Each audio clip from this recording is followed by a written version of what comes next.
अस्सलाम वालेकुम दोस्तों की हाल है। सब ठीक ने। अच्छा भाजन अज एक बहुत ही ज़बरदस्त नुस्खा लैके तुहाडे भरावां दी खिदमत विच हाज़र होए हैं। नुस्खा ये उन्हां दोस्तां वास्ते आ जिन्हां दे मिहदे दे अंदर जलन होंदी रहिंदी है।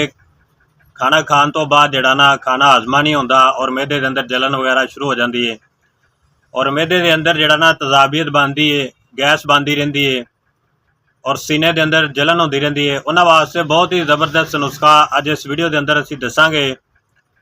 और नुस्खे के अंदर जिहड़ियां चीज़ां असीं तुहानूं दसांगे ना वो ज़्यादा महंगियां ने, बिल्कुल सस्तियां जिहियां चीज़ां ने। 3 चीज़ां दा नुस्खा है। नुस्खे की तरफ जाने तो पहले दोस्तों को दरखास्त है भी चैनल को सबसक्राइब कर लो और वीडियो अच्छी लगती है तो लाइक कर दिया करो और बैल आइकन को दबा दो ताकि आने वाली अच्छी तो अच्छी वीडियो उनका नोटिफिकेशन तुहानूं। नुस्खे के अंदर पहली चीज़ असीं इस्तेमाल करांगे मिठा सोडा। मिठा सोडा ये जिहड़ा खाने में भी इस्तेमाल होंदा है और जानवरों के मसालियां विच इस्तेमाल किया जाता है और आम जिहड़ा ना फक्कियां दे विच और मिहदे वास्ते जिहड़ी फक्की तैयार होंदी है उहदे विच इहनूं इस्तेमाल किया जाता है। अज असीं तुहानूं इसदे फायदे और इसदा नुकसान दसांगे।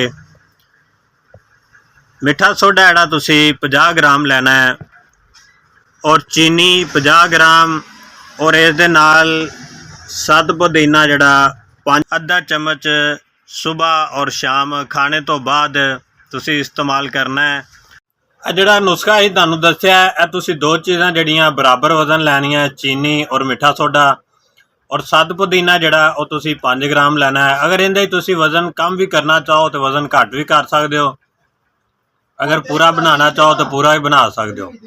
और इहदे इस्तेमाल दे नाल सीने दे अंदर जलन होंदी है, अगर किते खाधा पीता हाजमा नहीं होंदा, गैस बनती रहिंदी है और पेट के अंदर जिहड़ा ना उफार उठते रहिंदे ने और डकार आते रहिंदे खट्टे, उन्हां वास्ते बहुत ही ज़बरदस्त नुस्खा है। इस नूं बनाओ, इस्तेमाल करो और फ़ायदा उठाओ।